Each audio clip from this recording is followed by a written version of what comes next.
Project 2025. Project 2025. Project 2025. Project 2025. Pennsylvania. Project 2025. Power, Profit, and the Shadow Government. A deep investigation into the forces behind a radical plan to reshape American democracy.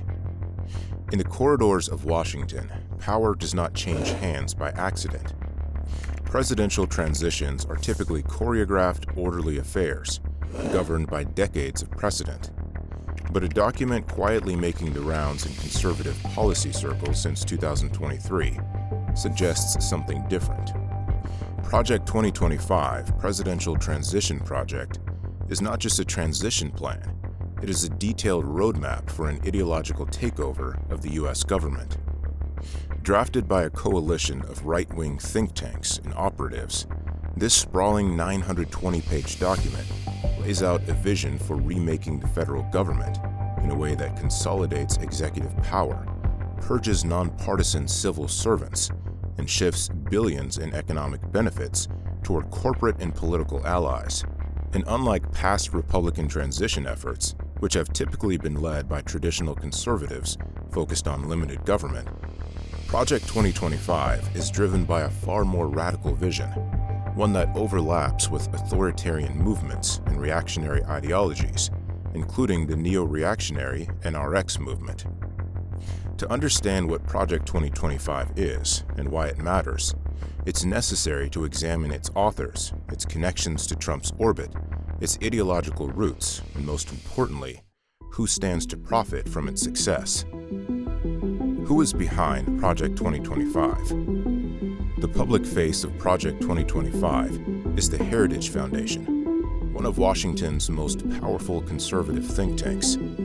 Founded in 1973, Heritage has shaped Republican policymaking for decades, producing policy blueprints for Ronald Reagan, both Bush administrations, and Donald Trump.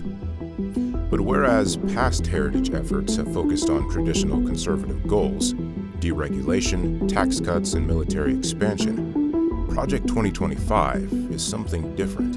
The director of Project 2025 is Paul Dans, a former chief of staff at the U.S. Office of Personnel Management under Trump.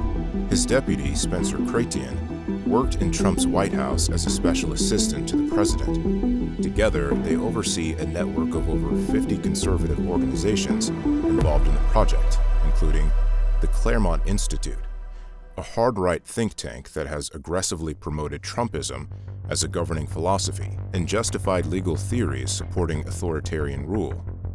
Hillsdale College, a small Christian school that has become a major player in conservative politics, shaping policy on education, religious liberty, and executive power. The Center for Renewing America, led by Trump's former Office of Management and Budget Director, Russell Vought, which has pushed for the destruction of federal agencies and mass firings of career civil servants. The American Cornerstone Institute, founded by former HUD Secretary Ben Carson, which promotes hardline social conservatism and Christian nationalism. While the Heritage Foundation's name gives Project 2025 mainstream legitimacy, its real intellectual and ideological DNA comes from more extreme sources, people who believe democracy itself is an impediment to governance. A war on the civil service. One of Project 2025's most radical proposals is a dramatic expansion of Schedule F, a classification of federal employees that would allow a sitting president to fire thousands of career civil servants and replace them with political loyalists. This is not a theoretical idea. Toward the end of Trump's first term, his administration issued an executive order creating Schedule F, targeting employees and policy-making rules for dismissal. The move would have stripped tens of thousands of career government employees of their civil service protections, making them vulnerable to removal based on political loyalty rather than job performance. The Biden administration rescinded Schedule F upon taking office, but Project 2025 makes it clear that a second Trump administration would bring it back, and on a much larger scale. If implemented, this would allow a Trump-aligned administration to fire up to 50,000 government employees, eliminating the nonpartisan core of federal agencies. Scientists at the EPA, economic analysts at the Federal Reserve, cybersecurity experts at CISA, all could be replaced with political appointees. Former Trump administration officials have been candid about the goal.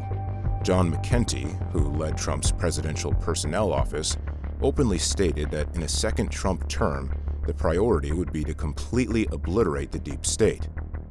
The consequences of this cannot be overstated. Agencies that currently operate with some level of independence, such as the Department of Justice, the IRS, and intelligence agencies, would become overtly politicized. Federal law enforcement could be weaponized against political opponents. Economic policy could be dictated not by career experts, but by partisan operatives. And there are those who stand to benefit handsomely. Follow the money. Who profits from Project 2025? While Project 2025 is framed as an ideological project, it is also an economic one. A closer look at its policies reveals massive financial incentives for certain industries and wealthy benefactors. Big oil and environmental rollbacks. One of Project 2025's most explicit goals is the dismantling of environmental protections, including reversing Biden-era climate policies and eliminating regulatory oversight of the energy sector. This would be a financial windfall for fossil fuel companies such as ExxonMobil, Chevron, and Koch Industries, which have long opposed environmental regulations that cut into their profit margins. By rolling back emissions standards, lifting restrictions on drilling, and gutting the Environmental Protection Agency, Project 2025 could deliver up to $110 billion in regulatory rollbacks and tax breaks to the oil and gas industry. Private prisons and mass deportations. The plan's aggressive approach to immigration enforcement is another major economic driver. By increasing funding for detention centers, reintroducing family separation policies, and expanding deportation programs, Project 2025 would create a boom for private prison contractors like GEO Group and CoreCivic. These companies, which operate many of the nation's immigration detention facilities, depend on government contracts for their profits. Under Trump, ICE contracts with private prisons surged. If Project 2025 is enacted, these contracts could increase by at least $1.9 billion annually. Defense contractors and the militarization of America.